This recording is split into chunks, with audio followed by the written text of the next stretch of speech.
Welcome into this week's edition of the Citrus Preps podcast. I'm Brett Knutson alongside my partner Mike Deem, and a lot to get to this week as we're putting an end to the winter half of the season before Christmas break. We'll be gone for a couple weeks on vacation. Schools in the area, of course, will be let out on Friday for Christmas break. So most of the sports teams will be done for quite a while. A few games left to play this week, Mike, but then a couple weeks off. Obviously, some Christmas tournaments on the basketball side, but in terms of district play for soccer and basketball, they'll take a break and get ready for the back half of district play, which will be the exciting part as we lead up to the district tournaments and state playoffs. Probably still practicing, but they're not going to be playing games. Yeah, absolutely. And weather's not great outside, but that's okay.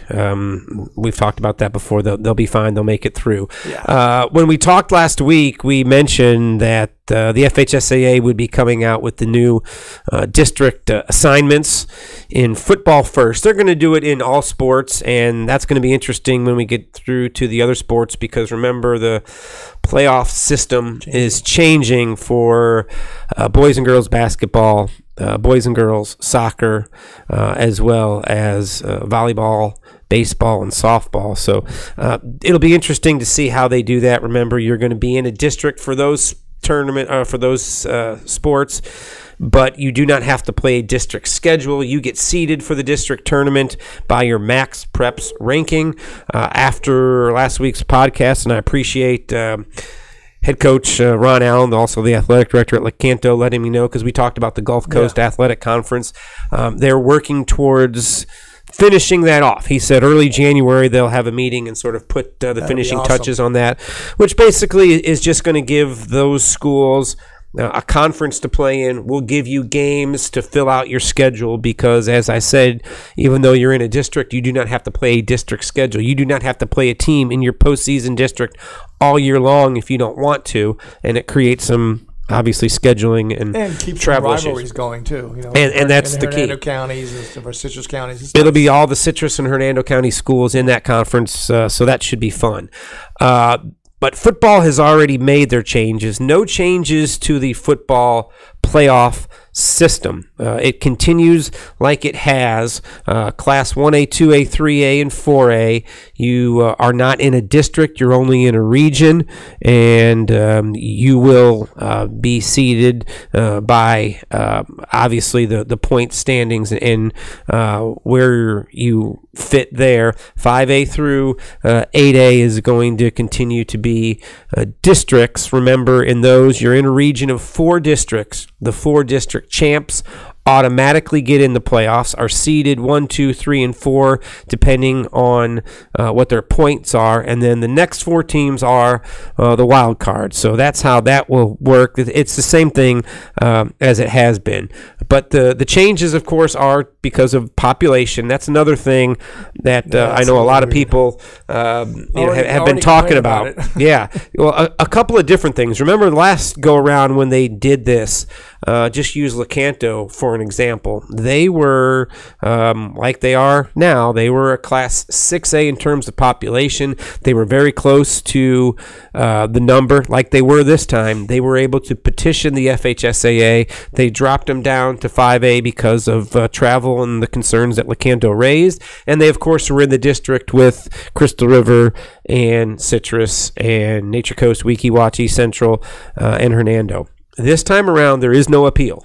You are not allowed to appeal what classification you're in. They said they were going to break all of the classifications in essentially the same number of teams to make it equal, and they were going to break it off just by the population. So if you landed on the number, you just have one too many kids, and this is what it will look like. Lecanto is really, that's the basketball one. We don't want that. Lecanto is the only one that had to make a move, and that's going to, I don't know if it's going to make a big difference, but it certainly is a change. As you look at Lecanto, they are now a Class 6A in football. They go 6A District 5. It's a smaller district, only 4 teams. They're there down with south, though. Springstead, Pasco, and then Lake Minneola. Obviously, the trip to Springstead, not much of a difference than what Lecanto is used to with the schools in Hernando County. Pasco, it's not that bad. Lake Mineola is a little bit, but not bad. Not much. None of those schools that Lecanto is up against has had a ton of playoff success. Springstead has had quite a few winning seasons on the football field. Pasco is looking for a new head football coach, so there's some transition there. Success, but they've been a power, but not so much lately. So it's going to give them a better chance. I mean, the district doesn't make a difference, really. To be honest with you, just put yourself in a district, right? Well, no, for 5A, I mean, the district champ gets in, so you're in one of those smaller districts. I mean, they're in 6A, so it's it's the district champ is automatically in.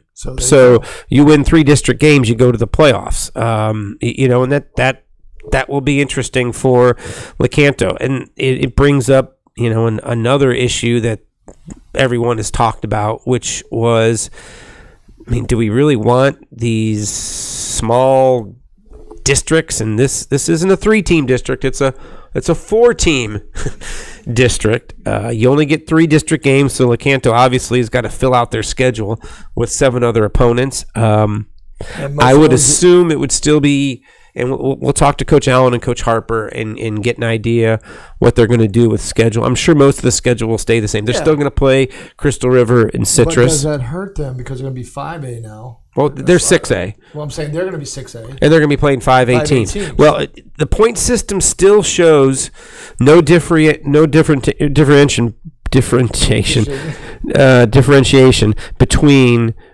what classification you play against, which is one of the arguments the coaches have talked about. If you're a 5A school like Crystal River and Citrus and you play a 6A school, should you get some bonus points for playing a bigger school?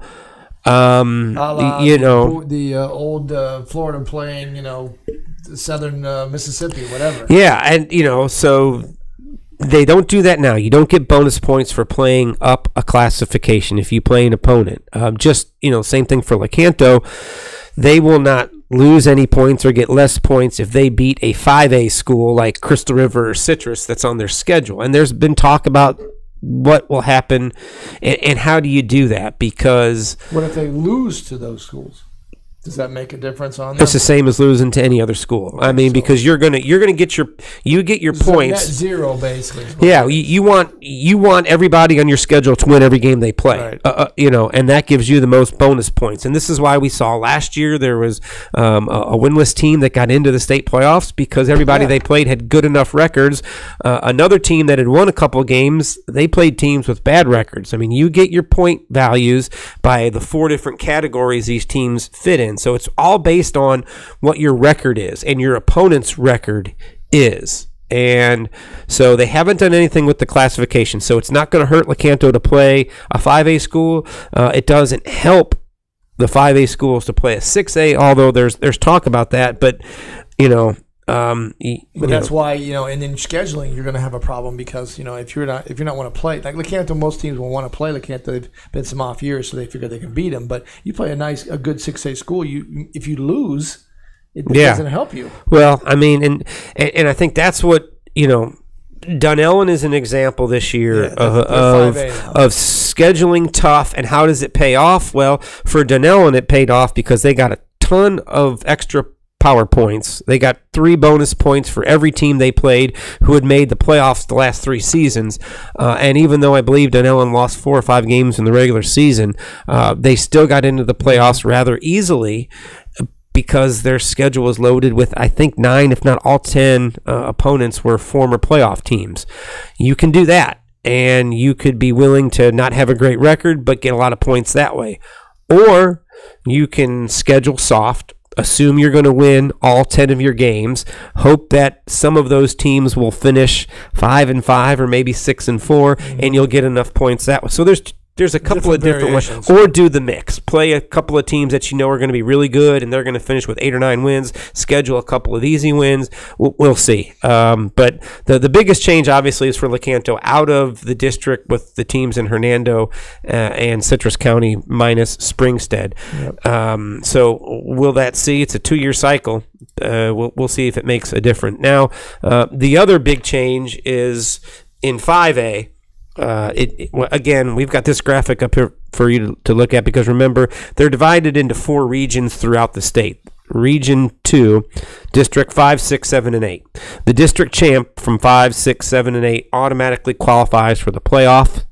A lot of these schools were still in the district from last year, in Eastside, Menendez, Clay was, Orange Park. The big change is Dunellen. 5A, moving up from 4A to 5A. And they're in a very tough district with North Marion and Vanguard, Bellevue, Lake Weir, Atlantic. They played North Marion. They played Vanguard as part of their tough schedule last year, so now they're part of their district. That's an interesting change for Dunellen, as they've got to move up now to 5A. I don't know how they moved up, because honestly, that's a smaller school. I mean, that geographically does not look like they moved 500. I think it was 500 students they moved up. Yeah, well, they were a good size 4A school, and were able to move up because of the student. And remember too, the other part of it is, they broke these classifications off differently than in years past. They broke them off to give them even numbers in each classification, so that sort of changed the parameters a little bit, I think, as well. So what that does now, there's a different district number for the Crystal River and Citrus. It was 5A7 and is now 5A8. All they did with that district is drop Lecanto. It is a 6-team district, which means you got to go find an extra non-district game, which sort of hurts. But that's what that district's going to look like. Interesting. As we said, you still got some of the same schools as before. You add Dunellen. Price Harris talked about this is going to be a little more difficult for Dunellen to make the postseason. And it's not going to be easy for them as they move up to 5A, and now they win the district, or that's a tough district. You got North Marion, who made it all the way to the state championship game. Vanguard, who had a very good season. That becomes an ultra tough district for the Dunellen Tigers, and remains the same for the rest of the schools in old 5A7 as it changes now. Nature Coast still in there, still the team to beat, and we'll have to see. So that was the major change, was obviously Lecanto moving up to 6A, Dunellen moving from 4A to 5A, and we'll see how it all transpires on the football field next year. Speaking of the football field, too, we got the National Signing Day. Yeah, a lot of things just clicking out. We'll probably have some adjustments on that. Florida State, USF. Yeah, we'll see. Up some good prospects right now. I've been watching my Twitter feed, and there'll be some local signings of some kids moving on. Obviously, Goolsby, as you said, going to Florida State. Lauer's going to Tennessee. He's going to Tennessee. I know DeAndre Parker is going to be signing. I think I know where he's going, but we'll let him make that official, because it isn't official yet, even though some kids may have verbally committed. Remember, it's not official until you sign that NLI, the National Letter of Intent, and get it done that way. But coming up, the early signing period, remember they changed that a couple of years ago, last year I think it was, to kind of help things out. So check out your favorite teams' Twitter feed. If you believe in those number of stars and if it equates to wins, I don't buy it, but that's just my opinion. That's what's going on with the football. Talking a little basketball and soccer. Mike, I know going into this week, the big game, I think in the county, in the area that everyone had circled, was Monday night, girls soccer game. Lecanto and Citrus, and that was a battle for top spot in the district. Citrus was undefeated on the year. We talked about it last week. An important game for Citrus because you want to win, obviously, but I think it was also a game to see, okay, how good is Citrus? Are they knocking at the door of what Lecanto has been the last couple of years? And I think we got a pretty good answer for how good Citrus is, and Lecanto too. Yeah, they definitely proved it out on the pitch out there. I mean, Citrus hung with them. Lecanto ended up having the win, but Lecanto's a pretty dominant team right now. They're ranked number 11 in the state in 3A, 9-2, 9-1 in district. They've got 65 goals against 7 against. So you really got to watch their powerhouse on offense. Citrus is right behind them though at 7-2 in the district, and Crystal River is down 3-6-1. But those are the 3 teams that are in that district. But Lecanto is a force to be reckoned with, and Coach Towns got them cooking on all cylinders again. And just after January, when you get back for the new year, you got a couple games going in, and then you start districts pretty quick after that. Yeah, and I mean, you talked about the number of goals for Citrus to play Lecanto close like they did, only give up a couple. Yeah, shows you how good Citrus is. And remember, we're still, as we said, in that playoff format where if you make it to the district championship game, you also automatically earn a trip to the state playoffs. So I would look forward to that game because it's probably going to be the same two teams. You would think so. That would be a wonderful district championship game. You just hope that it works out that way, that they meet in the championship and have both already clinched a spot in the state tournament. So we'll have to see. And as you said, we've talked about it a couple times. Seven Rivers continues to play some pretty good soccer. They're getting a lot of wins, and that's nice to see as well. Yeah, Medulla's got them going on pretty well tonight out there too. Boys soccer on that side. Citrus on the flip side. Citrus in the boys is ranked number 11 in 3A too, and they're doing well. 8-1 in district. 8-1-1. The only tie was against Eastside, and they're second in the standings with Citrus. Lecanto is 1-6-2. Crystal River is 3-6-1. But Citrus again, pretty dominant in the districts right now. There's Eastside is 6-0-1. 6-1-0. Only lost a tie against Citrus. So that should be the 2 teams that you're going to see in the finals there for the boys soccer in 3A5. Citrus has got a great coach. And they're going to be really hard to take down for district standards. I think that's going to be Citrus and Eastside. They've scored 41 goals against 6 against also, so they're pretty good offensively too. Dominating their opponents. I mean, and that's one of those. You talk about district tournaments and you say upsets can happen, but I mean when you're playing that many games and you're giving up less than or goal a game and you're putting up that many. Hard to imagine that the Citrus boys don't make it all the way to the championship game. Yeah, should be should get it done, and we talked about Lecanto and Citrus girls. So obviously, now it's a little break for the holidays, and then as you mentioned, you get back after the first of the year, play a couple matches, and then you're ready for the district tournament. So almost real quick turnaround. Yeah, I mean that's the thing. The Christmas break comes, and then. Boom, just like that, it's really over. I mean, you don't have a lot of time after you get back from Christmas break. Basketball continues to roll through. This will be the last week of district play on the basketball side before holiday breaks. I know several teams will be involved in holiday tournaments, some home, some on the road, but it'll put an end to district play till they get back at it at the beginning of January. And some interesting standings as we move forward as we head into the final week of it. That's where the boys are at right now. Nature Coast in 6A7 is in front. Some scores from last night. Hernando knocks off Lecanto 62-60. A great comeback from Lecanto, down double digits, but just could not get it done. Crystal River knocks off Central 62-40. An easy win for Coach Irvin and company. They're 3-1 in district. And Citrus continues to roll lately. We saw their game on Friday, a big win over Lecanto. They blow the doors off of Weeki-Wachee 61-26. So there's the standings as they kind of get ready for one final district game before the holiday break. As we look at it, I mean, it's quite a battle right there. I mean, Weeki-Wachee's at the bottom. I think Central's down there too. But you look at as you go forward.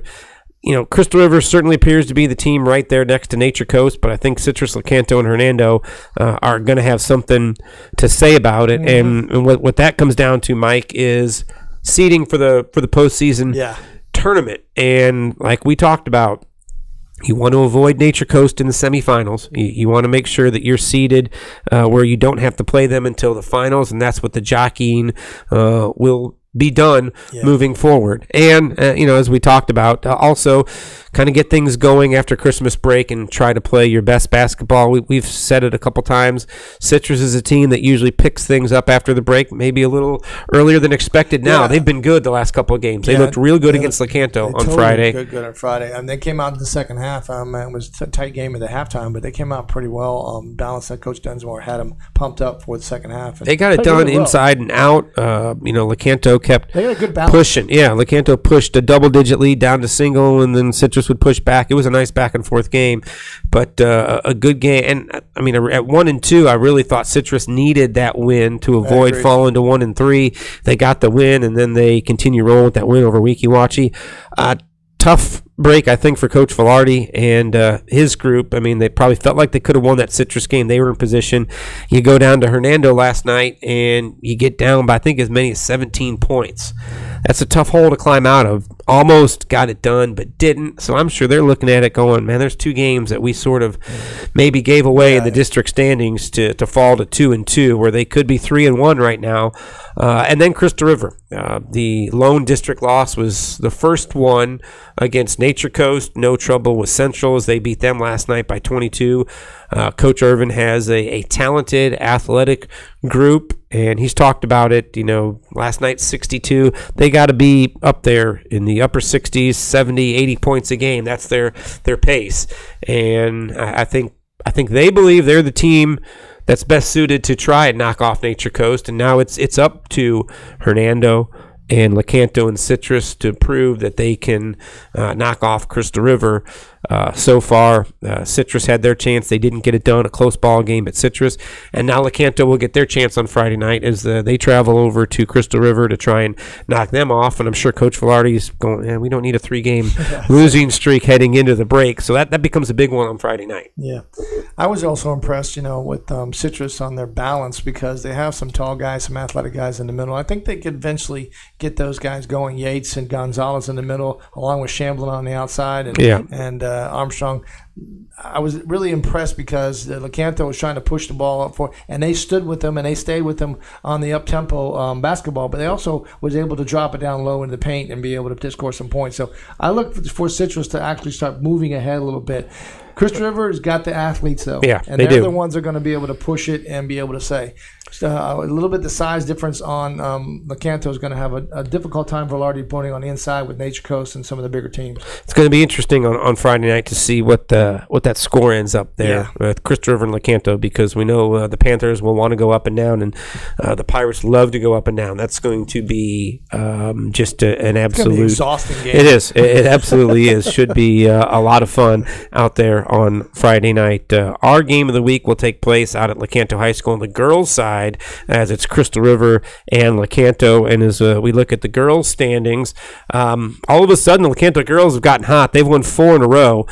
They've upped their district mark to 3-3 on the heels of Hernando. Lecanto knocked off Hernando last night 58-52. Crystal River, no trouble with Brooksville Central. Coach Bryant and company wins 65-28. Weeki Wachee wins over Citrus. Weeki Wachee ahead in the district standings. We knew they were the team to beat. Crystal River right behind him at 5-1. Then Hernando at 4-2. Lecanto at 3-3. Nature Coast, Citrus, and Central. Citrus and Central have got some work to do in terms of the district standings. Weeki Wachee certainly looks like the team to beat. I know Crystal River is right there and thinks they've got an opportunity. They got them one more time. It certainly looks like that 3, 4, and 5 seed, Hernando, Lecanto, and Nature Coast, is going to be a battle for who gets those 3 spots. And of course, who doesn't get to play Weeki Wachee? And I mean, Lecanto's got their opportunity coming up on Friday night to, maybe notch a win over Crystal River, add a second loss to them, which would put them right back in the hunt. And maybe it opens up the 2, 3, 4, and 5 seeds. So that's what you're playing with on the girls' side. It's very similar to what we talked about on the boys. You want to avoid Weeki Wachee if you can. Your prize, if that's what you want to call it, maybe playing Crystal River in the semifinals, which Coach Bryant and company, lose their leading scorer from last year. A couple of seniors also move on, but playing good basketball, scoring a lot of points. That'll be an interesting game Friday night as they take on Lecanto, because we know Crystal River can score in bunches. They've got got athletes, and they're playing Coach Allen and his team when I think Lecanto girls are playing their best basketball of the season. They lost 3 or 4 games by one possession, and you kind of wondered if that was just going to be something they couldn't overcome, but that they've gotten things going.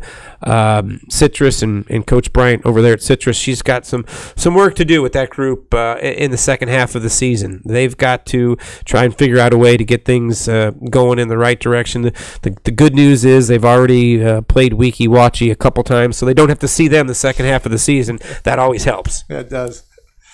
So remind everybody, Friday night will be our game of the week out at Lecanto High School. It's the girls. Crystal River at Lecanto gets underway at about 7:30, live streaming on YouTube. Check it out on YouTube. Definitely. And as I said, we'll keep you up to date through Twitter and YouTube as we go through the holiday break. If anything unusual happens, we mentioned still looking for a football coach at Citrus High School. We'll let you know what goes on with that search. We were talking earlier in the show about Pasco and the opening for their head football coaching job, because we mentioned last week that Coach Bill Veneta, who's the athletic director at Weeki Wachee, took his name out of the hat for the running at Citrus. His name is in the hat at Pasco High, so we'll see how that works out as the Pasco football team looks for a new head football coach. You talked a little bit about college and football recruiting. That's really the next thing. Bowl games underway. Oh boy. Who, Bowl coming up. Who cares about that? And we'll end real quick on the NFL. We won't talk a lot about the Buccaneers. I don't think, except for I ask you this every week: what's going on and what are they going to do? And I'm going to do you a favor. I'm going to put 2 things together that you love and see if it makes any sense. Okay. The Glazers who fire Marino, the manager of their football team in England, their soccer team. Mm-hmm. And is that a trend? That's a patient group, right? Yeah. And they just let them go. Normally they don't do that until the end of the season. So, do we extrapolate that at all and say I am? They're ready to do the same to Dirk Cutter? Dirk Cutter will be here till the end of the season, and that's it. I feel like they need to make a change. The issue would be is whether Jason Light's going to be here at the same time. That's interesting because then that decision then implies where you think most of the blame falls. If you fire head coach and GM, you look at both of them and say you failed us. If you fire Dirk Cutter and you keep Jason Light, you say we think he's assembled enough talent. The head coach for a couple times hasn't been good enough, which still also falls on Jason Light because he hired him. But you're saying there's enough talent to win. We expect the next coach to come in and win, which then begs the question: if Jason Light stays, how much does that change who the Bucs would go after as their head coach? That's a great question because it's got to be somebody that Jason Light's going to be able to feel comfortable with and familiar with. But the Glazers are going to look at it from a standpoint of wins and losses. Who am I going to be able to get in that's going to be a winner? And the Glazers, I think, are known as a hands-off ownership group in terms of what they allow their general manager to do. I think there was a little push by them for the early dismissal of Lovie Smith. Mm-hmm. I think they gave a nudge to that, but I think generally speaking, they like to let their general manager make their football decisions. And I wonder if Jason Light stays, does that continue? Or do they say, okay, you're staying, you've got X amount of time to figure it out, but this is the type of coach or the coach we need to get, or do they leave it with him? I think they're going to put their input in on the type of coach they want. There's even been rumors of trying to get Tony Dungy back here to be GM or operations or something like that. But to get back the quality that they want to have. I mean, Tony Dungy's been out of it for a while. Yes, and I mean this is just a rumor. I'm just throwing it out there. But the issue for me is that I think Jason Light has done enough with talent, bringing Jason Pierre-Paul over, and getting some guys in. Vinny Curry hasn't been the best guy, but he's been a stalwart. Vita Vea is starting to pick up. He's just. He's just going up and up. 9 tackles last week, even though it is lost. As he becomes more and more healthy, you see why he was that's a good draft pick. Talks about Derwin James. We could have had Derwin James. Yes, we could have had Derwin James, but we can always get another safety going on. But the point I'm getting at is that you can't draft first round draft picks at every level of your defense. You got to make a decision. People just don't understand that, but yeah. You got to have patience. But I think Jason Light has done enough in his picks and his chosen ones from the draft to the free agents that will allow him to say, the Glazers to say, okay, I think you've got the talent there. Somehow the coaches aren't putting it together. You look at the difference between the defense now and the defense with Smith. If you look at Duffner being able to, I mean, they're within games. They're still getting beat, but I'm saying they're within games playing. You're losing Quan Alexander. You lose a lot of guys. Yeah. So there's a lot of instances. I can't say that for sure that Jason Light's going to be there, but I can almost say for sure that Cutter's not going to be there. And so that leads to a couple of fascinating decisions. Who will be the head coach? What type and style of head coach do you go? We talked about it. The decision to hire Cutter was based on what they hope would be the rise of Jameis Winston, an offensive coordinator, married to a quarterback, and watch that offense take off. The offense has still been good. Yeah. Statistically, it's good in the NFL. Last week was not a good week, but still. What do you hire? Do you hire a head coach that has got an offensive background? Do you hire just the best head coach and say go out and get the best coordinators? Is that coordinator or head coach working with Jameis Winston, or is he working with somebody else? And how do you handle that? So there's a bunch of fascinating decisions that will go into if Cutter gets let go. And like we talked about a few weeks ago, Mike, I mean, the easy thing to say is go find the next young best head coach like the Rams did. Well, but there's a lot of hires that don't work out like the Rams did, so it's not just it's not just easy. Morris, Shiano, we can go through the whole of them. So yeah, well, maybe that's what the Bucs need to do. Whoever we think we want to hire, let's don't and do the complete opposite. It's the Seinfeld episode where George Costanza does the exact opposite of everything. I have no idea what direction they should go because, and we joke about it, but. There's a reason why Cleveland has been Cleveland for all these years, and the Bucs have been whatever they do just does not seem to be the right decision. And the problem that I have, and I look, I agree. It looks like they're stuck nowhere, and maybe you do need to make a change, but. Who is the head coach that is going to take this team to the next level? Who's going to make the offense just a little bit better? Who's going to bring the defense along, fix the special teams issues, the kicker issues? Who is that great head coach out there? Is it a retread? Is it the best coordinator out there? And what do you do? That's the funniest thing because you can, try to get the newest best thing, the Nagy coming up, and the coaches that are offensive minded right now. But you look at Andy Reid switching out what he did and doing he's what still, he did. I mean, it'll never happen. But you would assume if the job opens, Josh McDaniels, name from New England would come up. Offensive guy, knows how to run things. Failed as a head coach once. Yes, but that's and all of his success has been with Tom Brady, which could make most offensive coordinators, I think, look pretty good. But who knows? And then you have examples like right now we're looking at the Indianapolis Colts. Frank Reich early in the year looked like he had no clue what he was doing as a head coach, and now you look at the way that team is playing and the way Andrew Luck is playing, and you say that may be the hottest team in the AFC, and who in the heck wants to play them? But that's the tough part of trying to select a head coach. That's rolling the dice when that's the thing. You got to recognize it. Now, Jason Light and the Glazers will do their due diligence. Who would you like? Who, if you had a blank check and they said, whatever it's free or somebody that's already been you got no. Who would be the best head coach that the Buccaneers could get right now, regardless of where he is or how much he is making?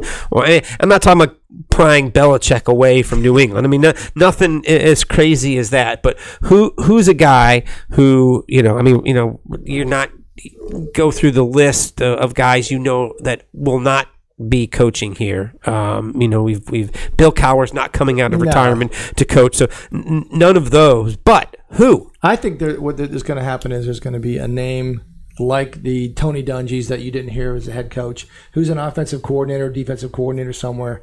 I would like to see, honestly, I've been a fan of Todd Monken in calling the plays. He did really well in the preseason, and when he was calling plays on the regular season, when Dirk Cutter would take those over, we had a stagnant offense. You could tell the difference in what it was. I would like to see Todd Monken, even as a head coach. As a head coach.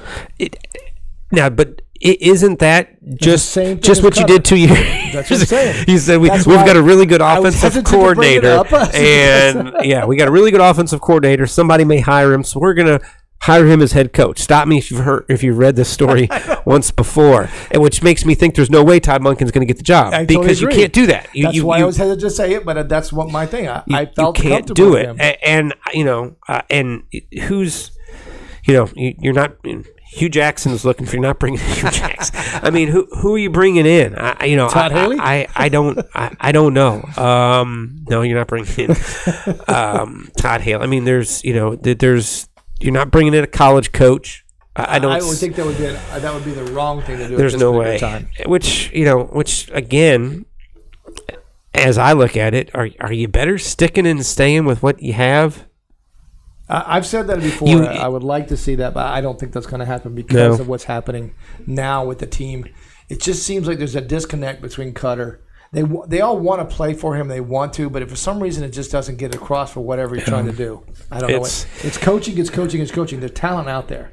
And it could be Dirk. Just some guys just are not cut out to be head football coaches. The Bucs took a chance, hoping that it would work out, and I guess you could say it hasn't worked out because it sounds like they're going to pull the plug on it, and we shall see. And where does that lead? Again, who knows? 11 seasons now.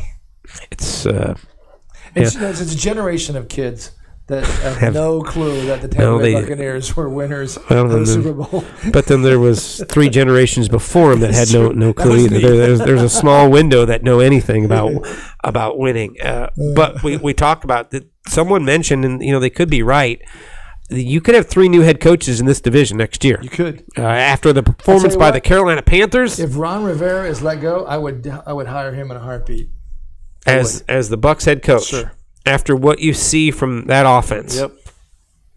Just he's a player's coach. He is. I think it would get more from the players. Took his team to a Super Bowl. I think he's got some problems with Cam and his shoulder issues. That's why he's sitting down right now. So there's some issues there all the way across. But Sean Payton, great mind, offensive. He's going to stay, but the Falcons should be looking for, and that's another example. You get Quinn, a hot coordinator who everyone wanted. Atlanta pulled the trigger, takes them to a Super Bowl. A couple of years later, out of a job. We don't know what inside the locker room and inside those offices of what's going on, what's happening, situations. That's the other. Yeah, I mean, you don't know that. We're all speculation here. Players quit. The coach has to go, no matter what it looks like from the outside. Exactly. And it's going to be hard. I sort of saw that with the Panthers. I thought the other night, players quitting, but that, especially on the offensive side of the football. But you mentioned Rivera. What about the Chicago Bears? And they got a heck of a coordinator who turned into maybe coach of the year. Yep. And he's figured out a way that you can win with a very, very, very, very average quarterback, extraordinarily vanilla, and even throw in a backup like Chase Daniel for a few weeks and still win, and maybe the best team in the end. I mean, after what you've seen from the Rams the last couple, you can find a coordinator, but boy, what do you see similarities between the Chicago and the Bucs? In the similarities is they're winning with defense. Beginning, that's what the Bucs did win the Super Bowl. You would be going back to the Dungy era. Yeah, that's what I'm saying. So that's the kind of thing that we have to look at. We have to kind of build on that. But you don't have you don't have the offense, like the lack of offense like Dungy. I mean, you've got you think about Brad Johnson. I mean, Jameis Winston isn't great. Got a running attack.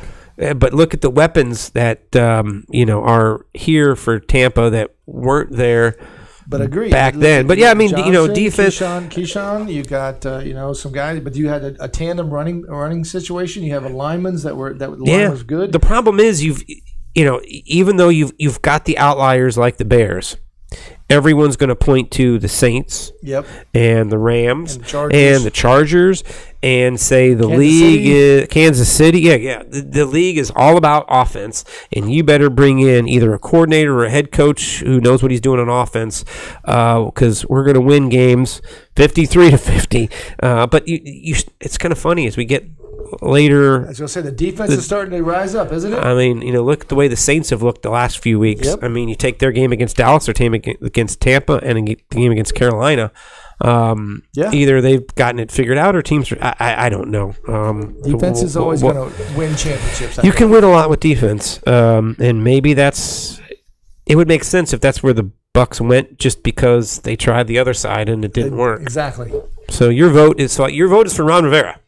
If he's available, heck yeah. He should be available. I mean, that's you can't let that go. Remember, he was this close of being fired before the Super Bowl run. Super Bowl run, yes. Yes. Exactly. And now he's this close to being fired, which to me, maybe it speaks more to what a great job he did that year at that team. Cam Newton, and I know they say he's hurt, but I mean he's been able to figure out a way to win a lot of games with. I know some people don't want to hear it, but Cam Newton is not a very good NFL quarterback. He's not. Even though he's hurt right now. I totally agree with that. He's not. But we'll see. So the Bucs always find a way to create interesting off seasons. Not during the season, but the off season is. Good for us, so we can talk about it. Okay, enough on the Bucs. Next time we talk, we'll be talking about their head coaching search and whether Ron Rivera's in town or not. We'll have to see. But close out the season and hopefully a couple. And then last question, Winston. He still will be here. Okay. They got to. They cannot. They recognize releasing him will be the start of a long downward trend. Yeah. Unless they pick up another quarterback in the free agency market. The only other thing would be is if he does something off the field. That's what and then that's the end of it. It would be obviously. Done. Yeah, he would be done in the NFL. I think on that. Oh, that's true. I mean, he's getting close to that point. You're right. Yeah, he would be almost untouchable. One more thing. Well, then you've got the other fact that his play on the field isn't warranting a whole lot of interest. And then you do something off the field, that would be the end of it. Everybody says about Winston, I hear the same thing. He is a talent. He is a all-star if he reduces his turnovers. But that's Jameis Winston in a nutshell, is that he will try to do something that you can't. But you saw that from the other day from the great one. Yeah, Tom Brady threw it up in the air and in Pittsburgh, and that was you never see that. Never see that. I mean, it can happen. It can happen. So, but when you average 12 wins a year, you can have a game like that. When you're getting 5 or 6 wins, Winston doesn't have that leeway. Super Bowl rings have something to be said. That's very true. Okay, so that's enough on that. Remind everybody, Friday night, high school basketball game of the week out at Lecanto High School. It will be Chris River at Lecanto Girls. Get underway about 7:30 p.m. It will be live streaming on YouTube. You can check it out, watch it all weekend long. We'll be back in a couple weeks with our next podcast. We'll keep you updated with everything going on in the area. So everybody have a Merry Christmas. Enjoy your New Year's, and we'll see you after the New Year.